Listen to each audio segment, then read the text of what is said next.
साहब जो हैं वो अब बढ़ चढ़ के आ रहे हैं एहतजाजी तहरीक की तरफ, और इस मरतबा एहतजाजी तहरीक का जो लाया अमल है वो मुख्तलिफ होगा और स्टैब्लिशमेंट को डिफरेंटली डील करना पड़ेगा। हुकूमत के तो बस की बात ही नहीं है।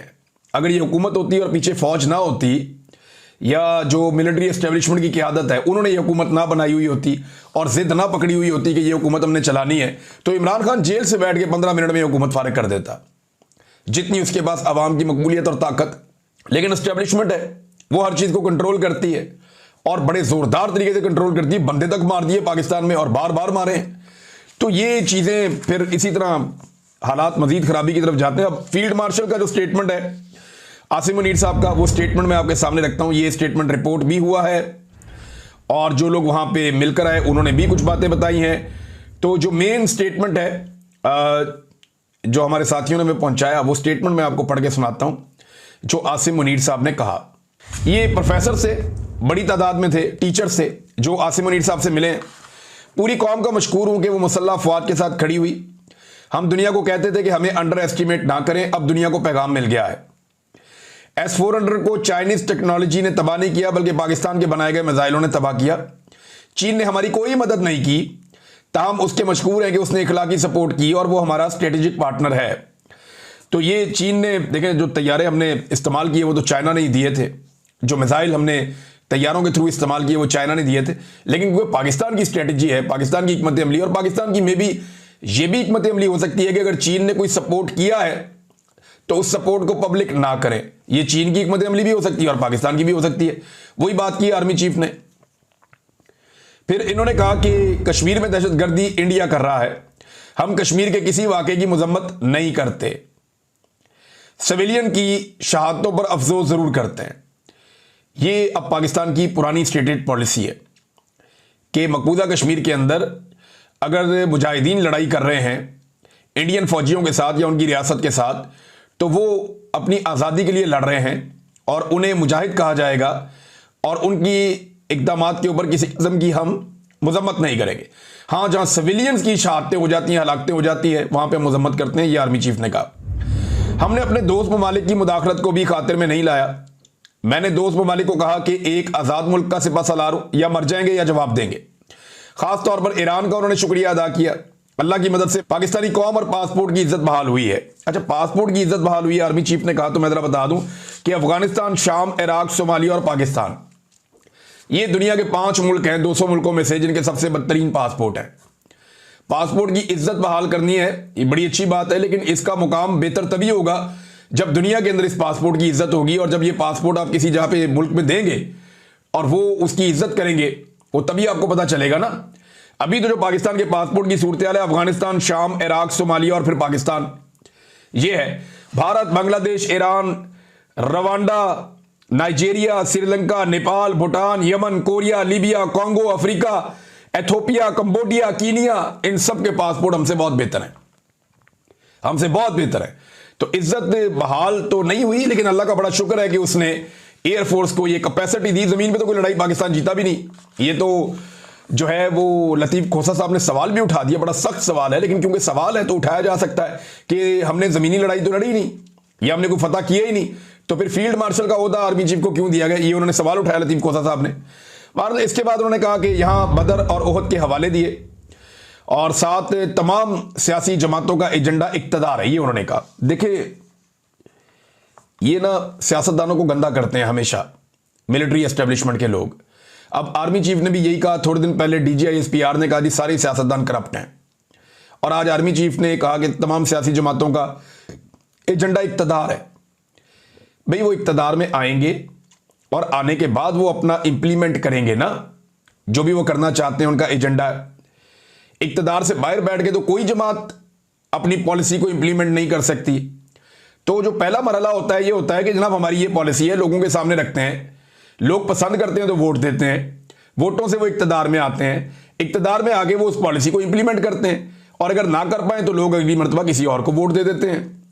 तो ये तो पूरी दुनिया का सेट पैटर्न है। तो तमाम सियासी जमातों का एजेंडा इक्तदार है। ये वैसे आपने इक्तदार बांटा है, आर्मी चीफ साहब ने फॉर्म 47 के ऊपर एक जाली हुकूमत इस वक्त मुल्क में बैठी हुई है, तो उन्हें इस बात का आइडिया होगा। खान साहब जो हैं वो अब बढ़ चढ़ के आ रहे हैं एहतजाजी तहरीक की तरफ, और इस मरतबा एहतजाजी तहरीक का जो लाया अमल है वो मुख्तलिफ होगा और स्टैब्लिशमेंट को डिफरेंटली डील करना पड़ेगा। हुकूमत के तो बस की बात ही नहीं है। अगर ये हुकूमत होती और पीछे फौज ना होती या जो मिलिट्री एस्टेब्लिशमेंट की क़यादत है उन्होंने ये हुकूमत ना बनाई हुई होती और जिद ना पकड़ी हुई होती कि ये हुकूमत हमने चलानी है, तो इमरान खान जेल से बैठ के 15 मिनट में हुकूमत फारिग कर देता, जितनी उसके पास अवाम की मकबूलियत और ताकत। लेकिन एस्टेब्लिशमेंट है वो हर चीज़ को कंट्रोल करती है और बड़े ज़ोरदार तरीके से कंट्रोल करती है। बंदे तक मार दिए पाकिस्तान में और बार बार मारे हैं।